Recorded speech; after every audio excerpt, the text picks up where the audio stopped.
अस्सलाम वालेकुम नाज़रीन, अपनी ख़बरों में जब भी आप IMF का लफ्ज़ सुने तो फ़िक्रमंद हो जाएं। अगरचे ये आम आदमी का लफ्ज़ नहीं, लेकिन आम पाकिस्तानी की जेब पर पूरे का पूरा कंट्रोल IMF का है। आपको लगता है कि IMF तो बड़े लोगों के लिए है, लेकिन ऐसा नहीं है। अब ख़ुसूसी तौर पर 4 शोबों से जुड़े लोग जो हैं वो फ़िक्रमंद होने की ज़रूरत है।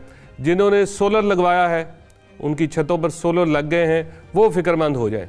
ज़राअत के शोबे से जुड़े ज़मींदार फ़िक्रमंद हो जाएँ, छोटे बड़े ताजर यानी दुकानदार फ़िक्रमंद हो जाएं, और रियल इस्टेट वाले यानी ये प्रॉपर्टी डीलर और सोसाइटीज़ बनाने वाले वो फ़िक्रमंद हो जाएं, क्योंकि इन 4 शोबों के हवाले से IMF ने अपने तहफ़्फ़ुज़ात ज़ाहिर कर दिए हैं।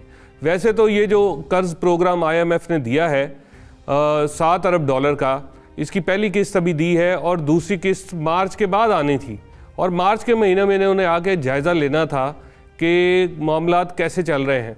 लेकिन इससे पहले ही, कर्ज़ देने से पहले ही और दूसरा जायज़ा लेने से पहले ही, यानी मार्च से पहले ही, आजकल IMF का वफ़द जो है वो पाकिस्तान आ चुका है, और उनको जो मुश्किल आई है, उनको जो फ़िक्र हुई है, उनका जो तहफ़्फ़ुज़ात हैं वो ये हैं कि 190 अरब रुपए वो इकट्ठे कम हुए हैं इन 2 माह में।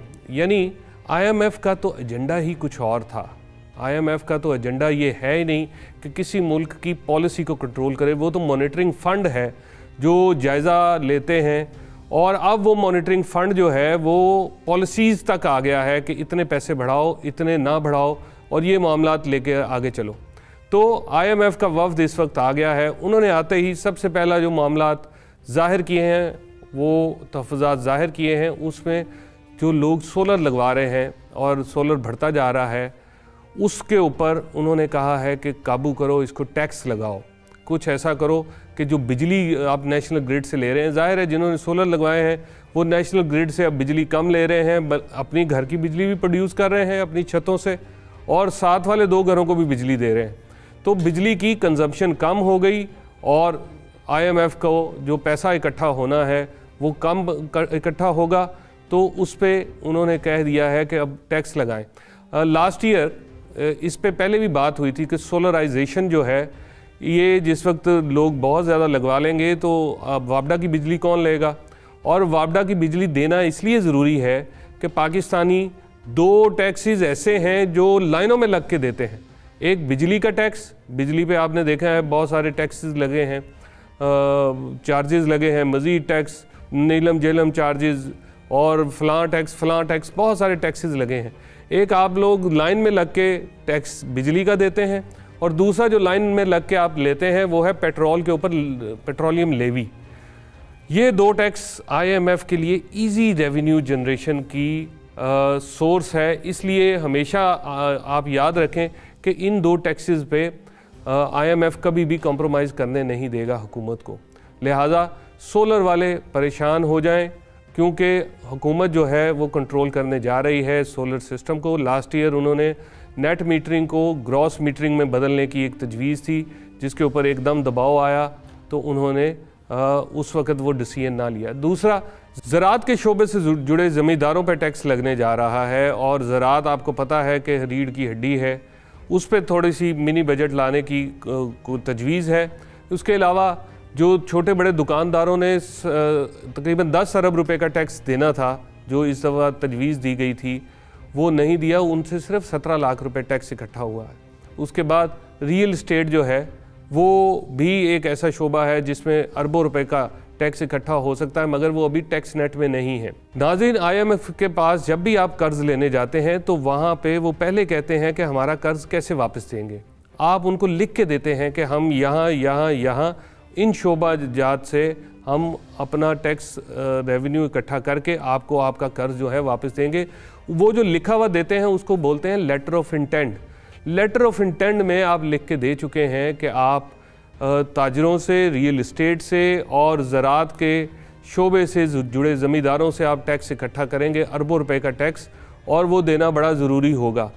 अब जो मार्च में इस वक्त वफ़द ने आना था, वो IMF का वफ़द इस वक्त इस्लामाबाद में है, और वो पाकिस्तान की पॉलिसीज़ को जो इक्तिसादी पॉलिसीज़ हैं, माली पॉलिसीज़ हैं, उनको कंट्रोल कर रहा है। 190 अरब रुपए कम इकट्ठे हुए हैं। वो उसी वक्त पाकिस्तान पहुंच गए हैं कि 190 अरब रुपए कम क्यों इकट्ठे हुए हैं। हमने जो लेटर ऑफ इंटेंट दिया था उसमें ज़री शोबे, रियल इस्टेट और ताजरों से टैक्स इकट्ठा करना था।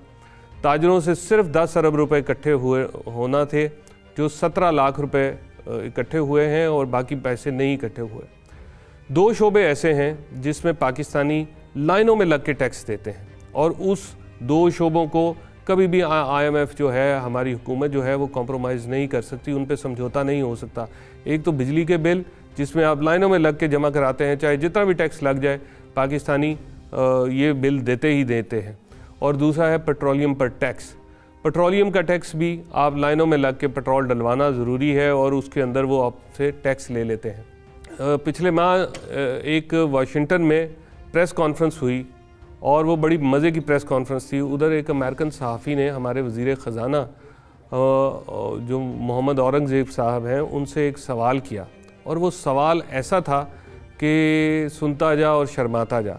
अमेरिकन सहाफ़ी ने कहा कि आपके कपड़ों से लेके आपके इतने ज़बरदस्त ख़र्चे हैं, आप जिन होटलों में आके ठहरे हुए हैं, इतना ज़बरदस्त, इतने महंगे होटल हैं, तो आप अपनी एक खूबसूरत हंसी के साथ किस तरह से कर्ज़ मांग लेते हैं, हमें ये समझ नहीं आता। इस सवाल का जवाब हमारे वज़ीर ख़ज़ाना नहीं दे पाए, मगर उनको शर्म दिलाने के लिए ये उन्होंने अमेरिकन सहाफ़ी ने सवाल पूछा। दूसरे नंबर पर IMF को जो ख़र्चे कम करने के लिए पाकिस्तान को पिछले साल भी कहा, जो 2023 में हमें प्रोग्राम मिला था 6 अरब डॉलर का, इस दफ़ा फिर उन्होंने कहा कि पहले हुकूमत अपने ख़र्चे कम करे। अब जिस वक्त हुकूमत को कहते हैं कि वो अपना 200-300 अरब रुपए के ख़र्चे कम करें, तो हुकूमत कहती है कि नहीं जी, आपको चाहिए टैक्सेस, तो हम टैक्स आवाम के ऊपर लगा कर आपको दे देते हैं, हमारे ख़र्चे कम करने की बात ना करें। पिछले साल वज़ीर आज़म शहबाज शरीफ की काबीना PDM की जो हुकूमत थी, वो ऑस्टेरिटी मेजर्स लेने के लिए उन्होंने टैक्स लगाने की बात की और बहुत सारे ख़र्चे कम करने की बात की। जिस वक्त ये कफ़ायत शारी कमेटी बनाने की बात की जा रही थी फरवरी 2023 में, उसी वक्त आपको मैं बताता हूँ कि 34 वज़ीर थे शहबाज शरीफ की काबीना के, 40 मुआवने खुसूसी, इनके ख़र्चे, इनकी गाड़ियों का पेट्रोल, सब्ज़ नंबर प्लेट जहाँ से गुजरती, फराटे भरती हुई गाड़ियाँ, डीज़ल जलाती हुई गाड़ियाँ, उनके ख़र्चे कम नहीं होते और वो कोशिश करते हैं कि हुकूमत से ये पैसे पूरे कर लिए जाएं। उस वक्त जब वो शहबाज शरीफ ये बात कर रहे थे, उस वक्त भी उनके ख़र्चे बहुत ज़्यादा थे। इस वक्त जब मैं आपके सामने ये बात कर रहा हूँ, तकरीबन 2 अरब रुपए से 29 घर बनाए जा रहे हैं 20वें, 21वें और 22वें ग्रेड के ब्यूरोक्रेट्स के लिए। ब्यूरोक्रेट जो होता है वो आपको पता है कि पब्लिक सर्वेंट कहलाता है, यानी वैसे तो आवाम का नौकर है, लेकिन उसके जो शाही ख़र्चे हैं वो हुक्मरानों जैसे हैं, वो अवामी ख़र्चे नहीं हैं। अगस्त में इसकी मंजूरी दी गई थी। ये जो मैं आपको बता रहा हूँ कि 29 घर सरकारी घर बनने हैं, 2-2 कनाल के बड़े घर, इसके लिए 2 अरब रुपए उन्होंने मुख्तस किए हैं। लाहौर के जो GOR का एक मेस बनना था, वो 1 अरब 20 करोड़ रुपए का बनेगा। मेस की क्या ज़रूरत है, पहले मेस वहाँ पे मौजूद है। GOR में दोबारा से उनके खाने पीने के लिए जो मेस बनेगा ब्यूरोक्रेट्स के लिए, उसके लिए 1 अरब 20 करोड़ रुपए रखे गए हैं। आपको मज़े की बात बताते हैं, वज़ीर आज़म और सदर के लिए, चूँकि ये दोनों शख्सियात VVIP शख्सियात हैं, इनके अपने अपने जहाज़ हैं। जहाज़ों की मरम्मत के लिए, उनको बेहतर करने के लिए 1 अरब 80 करोड़ रुपए रखे गए हैं। आप अंदाज़ा लगाएं कि पाकिस्तान गरीब आवाम के अमीर हुक्मरानों के ख़र्चे कितने ज़बरदस्त हैं, जो कफ़ायत शारी के बावजूद कहा जा रहा है कि कफ़ायत शारी ऑस्टेरिटी मेजर्स लिए जाएं, उसके बावजूद जो सप्लीमेंट्री ग्रांट्स हैं वो 93 खरब रुपए से भी ज़्यादा बढ़ा दी गई हैं, यानी 5 गुना ज़्यादा। आप अंदाज़ा लगाएं कि IMF का इधर ध्यान क्यों नहीं है कि हुकूमत जो है वो ख़र्चे एक तरफ कम करने की बात कर रही है और दूसरी तरफ वो 5 गुना ज़्यादा सप्लीमेंट्री ग्रांट्स, यानी जो बाद में बढ़ा दी जाती हैं, वो हैं। आप देखें कि हमारा पार्लिमानी निज़ाम जो है वो, उसमें गवर्नर और सदर की हैसियत जो है वो तकरीबन ना होने के बराबर है, मसनूई सी हैसियत है। रबड़ स्टैंप्स हैं कि जो भी असम्बलियों से कवानीन आए उन पे स्टैंप लगा दे। गवर्नर हाउस जो लाहौर है वो 700 कनाल का है, सैकड़ों माली हैं, स्टाफ के लिए अंदर घर बने हुए हैं, पूरी पूरी कॉलोनीज़ हैं। क्या ज़रूरत है आप उनको एक गवर्नर हाउस को ख़त्म करके एक अच्छा ऑफिस बना के दें, ओवल ऑफिस, जिस तरह प्रेसिडेंट ऑफ अमेरिका का ऑफिस है, एक ओवल ऑफिस बनाए, उसके इर्द गिर्द 5-6 कमरे बनाए जहाँ पे उनका स्टाफ बैठ जाए, कोई भी बिल आए उसको आके वो स्टैंप करें। मुझे ये बताएं कि 700 कनाल की क्या ज़रूरत है।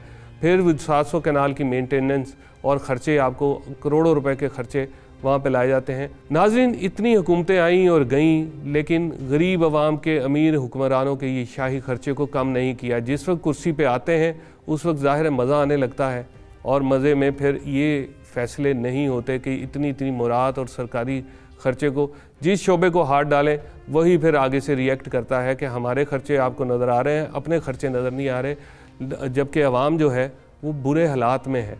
तो ऊपर अल्लाह है और नीचे अब इनको IMF ही है जो हदायत दे सकता है और इनके ख़र्चों को कंट्रोल कर सकता है। अगर पाकिस्तान में सरकारी ख़र्चों पर काबू पा लिया जाए तो मेरे ख़्याल में एक बहुत बड़ा मामला जो है वो आवाम के हक़ में हो जाएगा, आवाम ये केस जीत जाएंगी।